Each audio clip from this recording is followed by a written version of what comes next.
Okay, we can see your screen.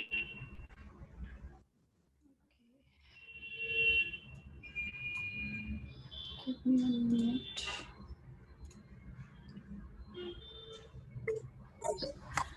Yeah. So I think please confirm me once you all are able to see and hear me clearly. The presentation and the audio is clear, right? Correct. Thank you. So today I am planning to talk on this is the agenda, as you already might have seen it in the circular that you all might have received. The plan of the talk today is I would like to talk about why do we need graph. Basically, maybe to begin with, what is graph? Where are they used? So, why are we learning about graphs? What are the basic terminologies? Some of the graph algorithms that we generally use in our use cases around industry, or maybe in, I'll say the real life applications around in various industries, not only in IT. And I'll use a very quick demo so that you are able to appreciate the theoretical work that we are going to see, maybe not that theoretically. Okay, so let's begin. So as an statistician, I used to know what is graph is what I am showing you right now. Okay, so I am not coming from a computer science engineering background. I'm coming from a statistics plus com science background. So for me, the graph was always something like what I'm showing here in front of you, the charts, the bar charts and things like that. And first time when I heard the term graph, and it was in one customer interview, that being a data scientist, I was asked, have you worked with graphs? And I was like, yes, I had worked with graphs. And the questions that came to me were so surprising, and they opened up a door for me to the world of actual graphs, the way we taught in com science engineering, right? So many of you might have already known when we say graph algorithms or when we say graph structures, what is it that we are referring to? So we are referring to a structure like what now I am showing, which consists of nodes and relationships, has certain properties. That is what we use to understand the relationship between our data sets. And mainly we use the, or we take the help of this data structure in storing the data in order to extract information in certain way that we would like to optimize and utilize. Okay, so this is the graph that we would be talking about in today's session, and not the one that I was showing it earlier. Once we understand what is it, uh, why we need it. Okay, so a very quick, just a few steps. We have seen graph everywhere. We are all connected by a phone or mobile network. Each one of us has a mobile in our hands, and we see nowadays we are connected to everyone around in the world via network connection, via mobile network connection. Similarly, there are many other things, or rather everything in world is connected by some or the other relationship. That relationship might be the road transport, the internet transport. It could be a simple relationship between maybe friends, families, or it could be anything, right? Chemical properties which are connected, are related with each other, are also a kind of graph data structures. So now we know why the graph is required, because it is everywhere. And it makes more important to understand why we store this data in such a fashion that we are calling it as data structures. Will come in few moments. So let us hold on to that data structure part a bit. But I just wanted to bring in to the applications part. Okay, where are the applications that we see are there of this graphs that we see? So this particular slide is basically the use cases coming from a Neo4j's website. Neo4j is one of the database which is used to store uh, graph data structures, kind of a database.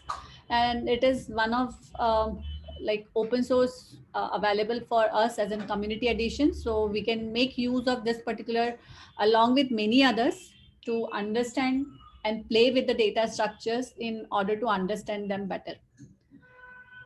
But just to make a point, where are they used? So they can be used, or they are actually being used by Neo4j and this fraud detection. One of very famous cases or case of this Panama Papers, right?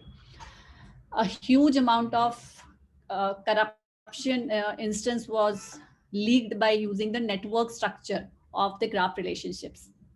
Similarly, nowadays we keep hearing the term called as knowledge graph, that is used behind various recommendations engine, the conversational bots that we are getting to see in our WhatsApp during this pandemic. Uh, every other commercial organization might have started with a chat bot or a conversational bot for their own work, so that people can be safely working and connecting with their customers, etc., and be able to extract the information or the help that the customer needs. Behind all of this, there is a implementation of graph structures. Just to continue, few more applications. We have a huge application of graph data structures in cybersecurity. All the banking frauds, whether they are money related or network related, everything can be sorted out using these data structures, and they are heavily used in security and intelligence findings. Basically, where are the outliers or not the usual patterns? So the idea behind using these things is something which is usual is not the thing that we are trying to find, but anything that is unusual happening in the data in terms of relationships or nodes is what we are trying to figure out using these data structure.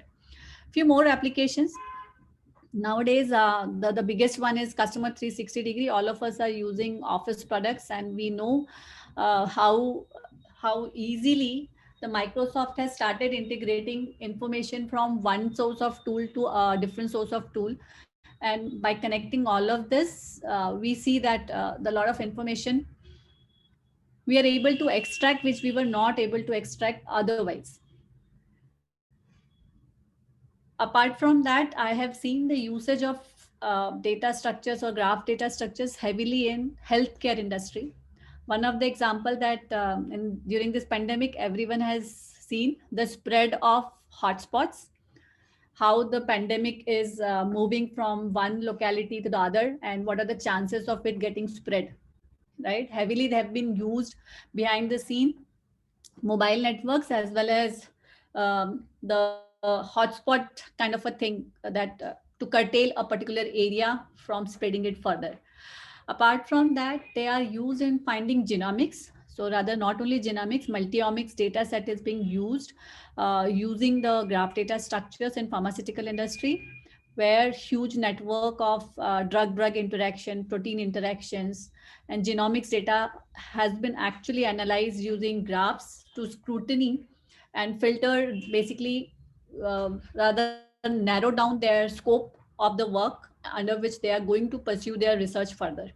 So this helps them cut down their cost as well as the time to market for launching the product or researching the findings. So now we understand where all we are seeing these graphs, and in terms of either databases stored, or what are the kind of things that they are available. But just a quick recap. Some of you might have read and studied the basic terminologies at your universities, but for some, it might be an introductory session. So let us begin quickly with the terminologies, the technical terms that we use when we work with graphs. So the ComScience definition of graph is it's a data structure that consists of a set of nodes, which is non-empty set of nodes. We call it as vertices also, and that are connected using some sort of relationship known as edges. So when I'm saying edges, this is the relationship that I'm talking about. This relationship is what I'm talking about. These are called edges, and that is where the relationship is getting stored. So these nodes are the entities about which we are talking, or rather the entities that we want to store in our DB are called nodes or vertices. And the relationship between these entities is stored as ages. And as we go along, we would get more clarity in terms of the terminologies and we'll understand them better. So just to continue with it, two nodes, when they are connected with a single relationship, they are called adjacent nodes. Similarly, path is a sequence of vertices that connect two nodes in a graph. So it could be like if a relationship exists from 7 to 5 or between 5 to 7. So the direction also matters. But when we are talking about path, that point in time, we are just interested in knowing the set of vertices under which this particular path is existing or the relationship is existing. A graph is called complete graph when each of the node of that graph is actually connected to all other nodes. So a small example is seen. Just a simple graph which is of 4 nodes is actually connected to each and every other node existing in the network. That is called complete graph.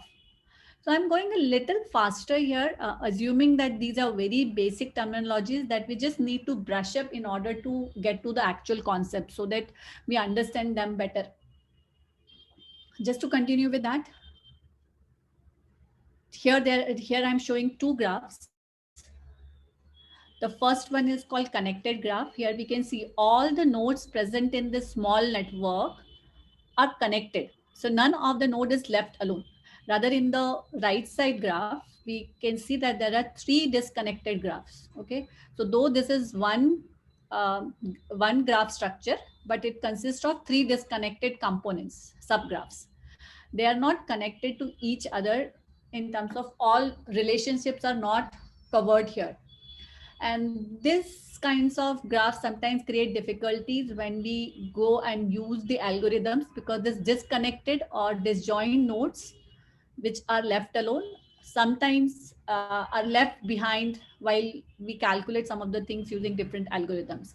So we should be aware when we are working with graphs, whether we are working with connected graphs or some of the nodes or some of the entities in our graphs does not have relationship to other, and they are not being used in the analysis. Then there is another terminology called weighted graphs versus unweighted graph. So I'm using small samples coming from a book called Graph Algorithms from Mark Needham.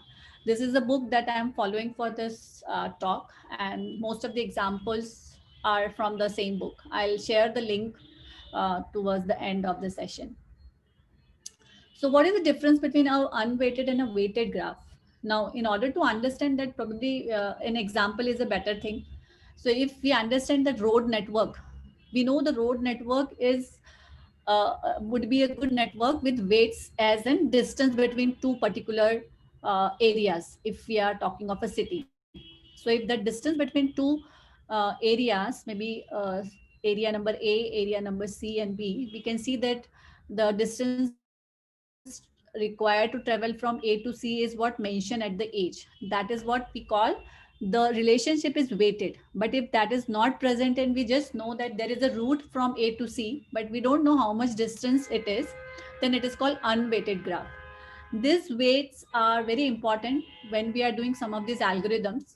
The crucial example that we see is in terms of this shortest path. So if we are trying to reach from A to E, we know if I know the weights between each and every node or the relationship, finding the shortest route become easier for me. I cannot do the same thing when I'm not having the graph as weighted graph. So I'm just taking the same example, and you can see that if it is unweighted, I can just measure that there is a 2 hops between A to E. So I can reach E via node D or via A to C and C D E. But if I would have got those weights, you can very easily find out the shortest route from A to A is via C and D and not only via D. Correct? So that's where the weights are very important, and many of the algorithms that we would be seeing next are highly dependent on these weights and get influenced by these weights. Another important point is the directions of the relationship. So we may have a graph structure which does not consist of the relationship present on these edges, as well as sometimes they are there. So the relationship between A and C node could be a one-way relationship, or it could be both ways. So when we have both ways and the direction is known to us, assume this the same road network in the areas of the city. Sometimes we have one ways, and people from Pune would definitely agree to it. Not every time A to C and C to A is possible from the same route. Okay, so that's where the direction becomes very important in this network graphs, and they are again used explicit as the properties while we calculate the graph algorithms, or rather we find or we analyze the data using graph algorithms. Next is about trees as in structure. So a graph as its own does not have any visual representation. Rather, we choose a visual representation and circulate it on the screen or on the for the visualization. How do we want to see it? Whether we want to see all the nodes in a circular way, maybe we want to see them in a spring layout, or we want to see them in a trees layout. So this tree layout becomes important when when we are doing the searching algorithms. So that is where your data structure concepts are more important with the tree kind of a graph in place, because you're doing this node search, right? Whether you're doing a depth first or a breadth first, kind of algorithms are being trained or rather used when the graphs are represented as trees. So this is where a tree graph structure is becoming important when we are working with, as in, or rather we are seeing graph as in data structures, and the problems at our hand are maybe more of a pathfinding and search kind of scenarios. Similarly, the spanning tree is a very important stuff. You can see that a complete graph, which is on the right hand side, you can see on the top side, there are relationship in nodes, but what we call a spanning tree is when all the nodes are connected using minimum relationship, minimum edges. So you won't have all the edges or all the possible relationships connecting each and every node, but the minimal number of edges that is required for that, for all the nodes to be connected at least to one another node. That is called spanning tree, and this is also a kind of theoretical concept required for our algorithm design perspective. This is about the sparsity or rather the density of the network, and this is simply more the relationship in the nodes, the dense the graph is, and the dense graph becomes better for analysis because you have lot many data points to work with. So some of the algorithm does not work beyond maybe a density when the density is very low. So this first graph that you are seeing is having density of zero point 0.3 only. To the rightmost one, which is a complete graph, every node is connected to other node in the graph, and that is called a click. Okay. The calculation of density is utilized more often before we actually do our graph analysis. And that's where I've just put up this concept that what do we mean by a dense graph versus a sparse graph. So this one is a last one before we actually begin on our algorithmic side. The differentiation between a graph, whether it is a monopartite graph or a bipartite graph or probably a k-partite graph. So what do I mean by that? So I just talked about the nodes. So if we have more than one kind of a node in the graph structure, so here the dark blue ones are the people and the light blue ones are the TV shows name. Okay. So here there are two kinds of nodes in this graph. So when there are two kinds of nodes in the graph and the relationship exists between them from one kind of a node to another kind of a node, then it is called bipartite. Okay. But if we are using a projection or maybe a graph is originally of a single type of nodes, okay, just like a road network, where I'm talking of a road network only for maybe city buses. So I'm talking of only those kinds of nodes where the bus stops are there. So bus stop becomes our nodes and the routes become our relationships. So in that particular graph, there are no two kinds of graphs. So that is where we actually want to call them as monopartite graph. Now, some of the application or rather some of the algorithms work with monopartite kind of graph versus sometimes some algorithms are available for bipartite or k-partite graph. K-partite is when we have more than two kinds of nodes in the system. So in this rightmost one, we have car as one type of node, females as one type of node, and males as one type of node. So though it is people, we may want to call it as, but if I have a node type as male, female, separate, then this becomes more than two types of nodes. And we may have multiple kinds of node properties, relationship properties. So what you're seeing on the right side, uh, the name, birth date, and his Twitter account detail are basically the properties of the nodes. The relationship is love and live with, drives, owns. These are called relationships. And when we have, and this drive since January 10, 2015 is actually a property of a relationship. So a graph structure can store very easily a node information, including the node label, relationship, and its own label, along with some of the properties which might be pertaining to either node or the relationships. At the same time, the relationship type, node type could be many in even a single graph itself. And that kind of a graph is basically becoming more and more important and been utilized in many applications, namely used as a knowledge graph. And the applications are endless. I can keep on talking about those applications. Now, let us understand this is what was the just basic understanding. What do we mean by graph and where they are used and how and what are the terminologies that we use. But why do we need graphs? That I told. What are graphs? That I told. Some terminologies I informed. Now about graph algorithms. Okay, we were good with this relational database tables and the entities are stored there. We move to graph data structures, okay, just to ease that, so that we are able to access those unstructured data, store them without having schemas in place. I don't want to be fixed by a fixed set of schema, rather I wanted to have an open schema. As and when I see more data, more relationship, more kinds of entities, I am able to add them in my database with ease. Was the basic and the primary understanding of using graph as in data structures. Now, on top of that, when we have to do certain kind of a analysis on that stored data, so this is not a data that I'm talking about having few MBs or KBs of data.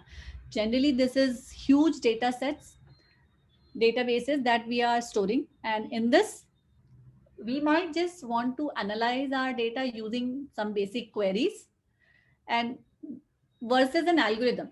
So when we know what do we want to search or what are we looking for, then we use certain queries, and this is mainly for pattern based matching, right? All those SQL queries that you keep writing. In those cases, most likely we know the structure of our relationship already, but sometimes the data is so huge and the structure between them is not known to us because it is an unstructured data thing. So what do we infer out of it? Sometimes just to find this inference or insights out of this bigger data set that we have stored here in graph databases, we need global computations, which is like on all nodes we wanted to perform these analysis. In those cases, graph algorithms become important, and they are the ones that help us finding insights from our data. Okay, this is where the graph algorithms are important. So I'm going to talk about mainly these 5 sets of algorithms. I would be touching introductory session on that so that we understand what they are. Centrality are mainly a set of algorithms used to find important nodes in a network. When I say important nodes, understand them as we are finding, or rather we wanted to know the hubs, maybe hubs for the airport hubs. So in India, if we see the airport network, we would realize that Mumbai and Delhi are bigger hubs. So they are kind of central nodes where they are connected to most other nodes easily. Okay, they are the central things. Community detection generally is kind of data set when we are interested in grouping them in certain kind of similarities. So when I wanted to know how my nodes are structured or grouped together, I'm trying to find some kind of a coherence between the groups of or the groups of entities among themselves. That is where I use community detection kind of algorithm. And there are multiple availables, basic ones, and the most used ones are triangle counts and connected components.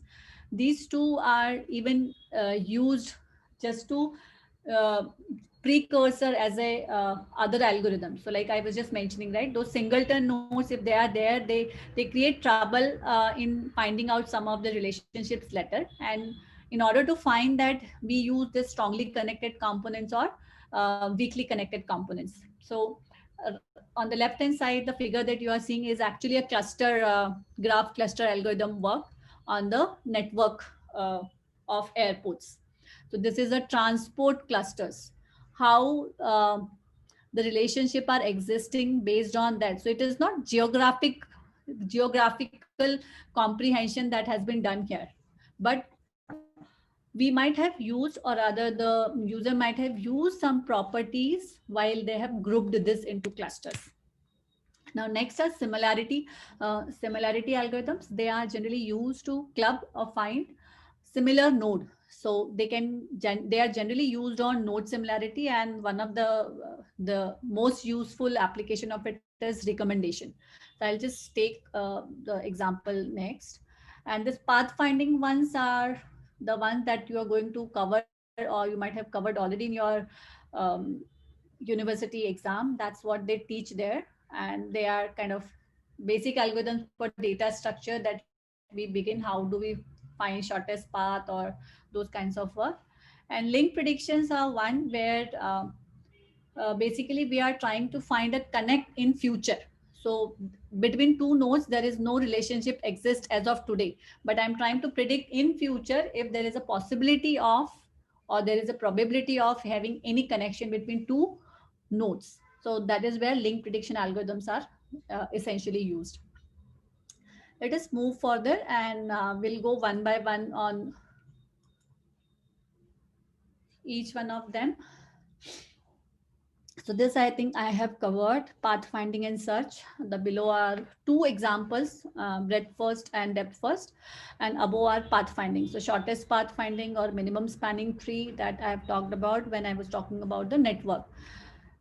So since this is a very small talk from the perspective of having an introduction to graph data structures, I'm not getting into detail of a single algorithm because that may diverse, or rather give a diversion from the essence that I wanted to bring on the table for you guys to do, to have a takeaway in terms of how much of the width is available and what all is possible to do with this kinds of algorithms. And that was the basic premise, and hence I'll mainly touch upon where they are used rather than how do we calculate, because how do we calculate is the part which is first taught to you in your universities, and second, they all are having APIs, ready-made APIs programs written, and you can definitely get into details of each one of them, where and what you are using.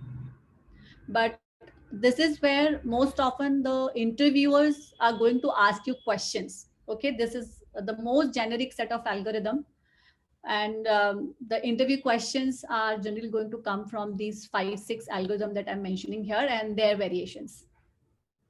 So from the interview prep point of view, these are the 5-6 types of algorithm that you should get into detail and understand their variation in terms of how much of a time complexity is there, what kind of a variations that are available. That is the point these algorithms are used, and they are generally used as in base work, rather not an end result that we are asking from a graph database.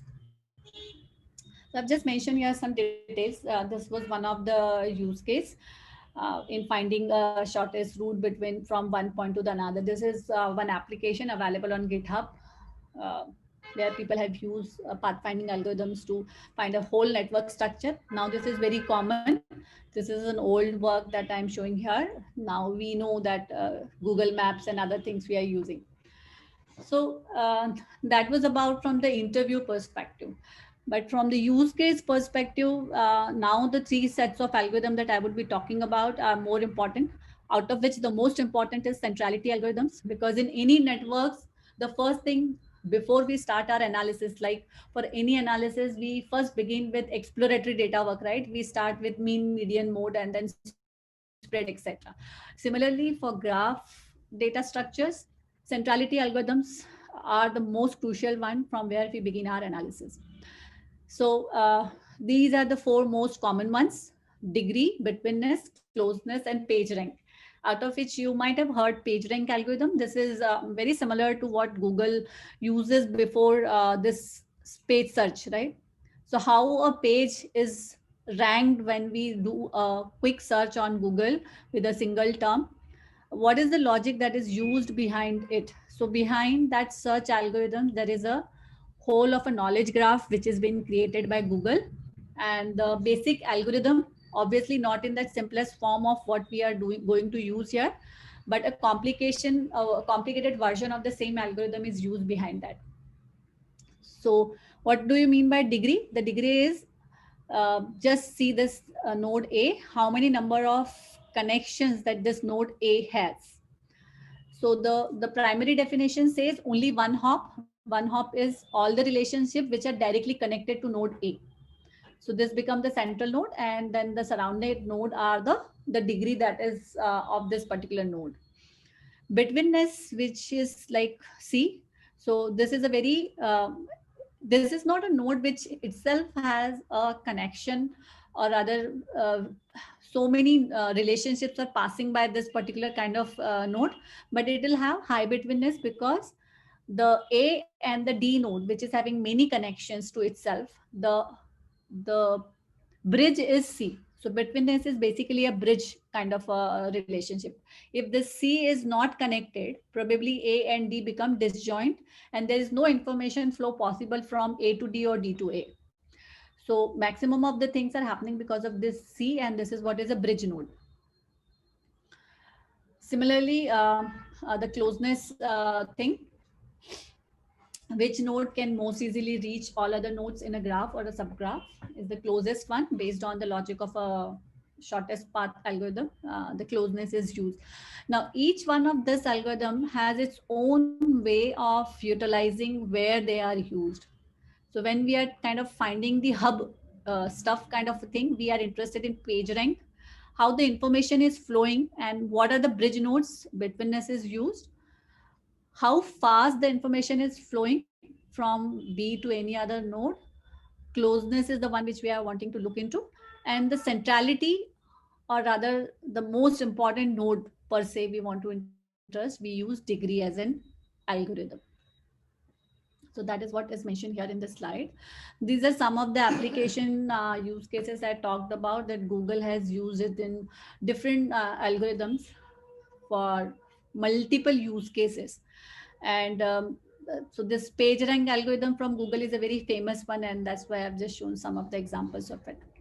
Next is a set of algorithms that we want to talk about is similarity algorithms about nodes. So I wanted to know node A, how similar it is from either B, or simply I am interested in knowing the most similar node to A. Either way, I am interested in knowing similarity, but for this I would need to use some kind of a property, which is the connection between different nodes, like the distance or anything that is available in the node. I'll take an example there, it may become more clear. And this is where it is used in the recommendations. So in recommendations, what we do, a similar thing. So if two users are there and they have their test, or rather their watch history as similar, the Netflix kind of a scenario, right? So if user A is watching more of a comedy, and node A, user A is having more similarities in terms of demographics than node B, then probably they are going to recommend similar kind of a content to node B as well. So that similarity is, if you know Simple example could be similar, the Jaccard similarity, which is kind of used on the number of keywords. If you understand a bit of NLP, but let me not digress from the topic itself. So similarity is used based on the node structures. Okay. And there are multiple algorithms available in each one of whatever databases you use. There would be a ready-made tool available to us, and we will use that. Next is community detection, and I'll be showing an example of how a community detection is working in the demo that I'm going to have. But this is finding the groups of nodes or entities. Now it could be the first picture that I shown. It could be just a group of airport clusters, or it could be the hubs of maybe the COVID spread we are finding and we want to know. So assume in the initial time when COVID started, the first hub was Maharashtra, or in Maharashtra in particular, we had Mumbai, Dharavi as an hub in the initial time. But then later the cluster has changed from there to some other places. But to find those connected components, this set of algorithms are required, and there are 3-4 generally used algorithms. So what I am putting up here is the most used name. Triangle count is one of them, which is basically going to find triangle of 3 nodes if they all are connected. So I would say A, B, C, 3 nodes are there. If A is connected to B, A is connected to C, then the connection between C and B is also, if it is there, then they know each other. So we kind of try to find out those by, and these all things are used in Twitter, Facebook, LinkedIn. We get to see, right, those recommendation comes to us. You might want to get connected to so many folks. So all those recommendation comes using these 2 set of algorithm. One was centrality and the other was community. These 2 sets of algorithms are used to find all those suggestions as they come. Even the advertisement that they come to us sometimes are using these 2 set of algorithms. So how do we do this? Triangle count, as I was mentioning it, the number of triangles that pass through a node. So basically this A node has 2 triangles, which is passing from this one, and the another one is this. We don't call them because the relationship between this and this is not existing. The other are not the triangle. So the complete triangle should be there in order to find this triangle count algorithm. Now here that clustering coefficient and density is what makes more important. So more the denser the network, the more chances of having a dense community of connected networks or connected nodes. The sparse the network, the lesser chances of having a grouped community. And that is what we are trying to figure it out. So Levine works. So the basic intuition behind a clustering algorithm is same. The most similar things here, the similarity comes from 2 things. One is the relationship, connected relationship, and other is the properties that are mentioned on top of them. And here we might have the properties of node type as well as relationship type in play. And based on the available information in the network, we might utilize that in different algorithms. And that is where there is a difference between each one of these algorithms when one can use versus the other is there. Okay. So with this such a short time, we won't be able to get into that detail, but I just want you to appreciate that there are these algorithms where they are able to be utilized. So next is a link prediction. This is the final set of algorithm that I wanted to bring into picture. And this is like I was mentioning at time t, like maybe when we are beginning the network structure, we see that this particular node that is represented in red color is not connected to this and this.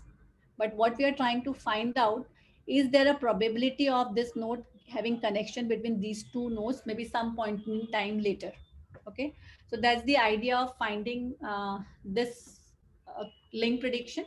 And these are essentially and the most useful lot of algorithm utilized in data science kind of a work. And this is again new intuition that KNN, the nearest neighborhood kind of algorithms, are the intuition behind these algorithms also. but there are multiple variations to it. And these algorithms are utilized for future association in, it could be a terrorist network or it could be a fraud network. The co-authorship citation network is the most thoughtful example that you would find as an example use of this association between, I just mentioned in the beginning where all we are using in the biology, or rather the bioinformatics field. So finding the relationship between any kinds of nodes in genomics or multiomics data set, the futuristic work. So today it doesn't exist, but what is the probability that it will exist some point in time later? So these are the basic utilization, or I would say the kind of algorithms that we would like you to know and use them. These are further resources for you guys to actually connect to. There are a lot of data sets that are available on internet for you to actually look into. Stanford is the most used uh, place, and they have so many data sets available here, and they are certainly the ones you can download and run through. And some of these free courses from YouTube and Stanford's, you can go through and understand them in much more details. With this, I take a pause and I'm open for any questions that you might have. And before I hand over to you, I would just like to take acknowledge that some of the material that I have used, or rather the pictures that I have used, are the sources from graph algorithms by Mark Nidam and Amihi Hodler. This is a Neo4j's architects, initial architects, and now they are having some ownership in the company. But these folks have written very well about graph algorithms in their book. Thank you so much. Over to you, Bharti, and if we may have any Great. questions in Thank you the so much, audience. Mukta. I think this was a very lovely session. It was completely application oriented. And in my experience as well, people don't ask a lot of questions around how the graphs technically operate, but it's more on ideas on how you can apply algorithms to come to few, to conclusions as to how do you solve your problems, right? It's more about how you apply your information around graph than how technically you traverse the graph, right? So this was a lovely use case that you showed.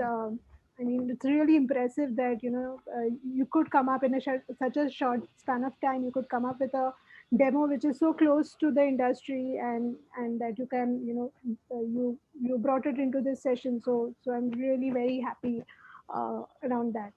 Thank you so much. So the audience, do you have any questions around here for Mukta? Meanwhile, Mukta, I had one question. In one of your slides, you mentioned about similarity, right? Applying cosine similarity to graphs. Now we do apply cosine Yeah. similarity to a lot of vectors and try to find similarity, but I couldn't get my head around how do you apply cosine similarity on a graph, right? You just have the node, you just have the weights or the edges. Then what? How exactly Correct. can you just help? Correct. So Jagged is generally actually along with the graph embeddings, it is used. So I did not talk about that we can convert these graphs into embeddings the way we can convert our word and doc to an embeddings, and they become numerical vectors. And once they become numerical vectors, it becomes very easy to find those node similarities using any of these algorithms. I see. Okay. So we convert a graph into graph embeddings before applying the similarity algorithm. Correct. That is one way of doing it. But if we have other properties in the database, like the other use case that I did not talk about is many a times these algorithms are actually used to create features out of your data for your further pipeline to have some supervised or unsupervised task in place. And you actually create some of these features and then use them into your usual ways. And once you create some features, then also you can do a similarity on top of those. I see. Okay. Makes sense. So for example, if I create, yeah, No, not really. I did not go ahead. intervene. Okay. So there are various ways to use them, and the context and the algorithm properties, basically what is available in the network, what kind of a network it is, the type of nodes, type of relationships, and everything else that is there. The usage of each of these algorithms changes, and that's where it becomes very huge and challenging. And with usage, as more and more you keep on using it with different use cases, definitely you become more knowledgeable there. But the basically, when you want to begin, you need to have the breadth, and once you have understood the details, probably you can get into depth of any of the topic that you're picking up. Great. That's why today I've chosen breadth here, just to expose people with various terminologies and concepts, so that if they become interested, they can go and dig into a little bit more details. Yeah, definitely. It was quite a refresher about, how, what graphs are, and then you took us with all these different algorithms and how and where they get applied. It was quite interesting. Would you be able to share your slides and even this notebook that you demoed us today? Yeah, sure, I can. Okay, cool. So, folks, do you have any further questions? Um, So I would be sharing the recording, the slides that Mukta shares with us, and even the Jupyter notebook on the Slack channel. I have given the details of the Slack channel on our chats, and you could join the Slack workspace, join the Graph channel, and on the Graph channel itself, I have uploaded few quiz questions. So today we won't be conducting the quiz here online with the audience, but I've uploaded the questions there, and maybe we can have a little round of discussion around. Once we hear few responses, we can have a discussion around what are the right answers. So please join the Slack workspace, and even let us know your feedback.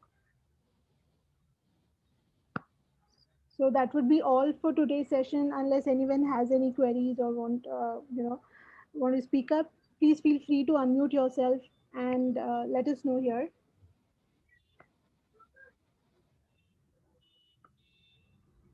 So okay, looks like no one has anything to ask. So let's close the call. Thank you everyone for joining. Thank you Mukta for the wonderful session. And all right, I see a question. One second. To do a career in data analysis, we must have a good knowledge of Python. Okay, so that's a question from Aparna. Mukta, do you want to take it? Yes, so maybe I can answer. So Aparna, I think the answer is yes and no both.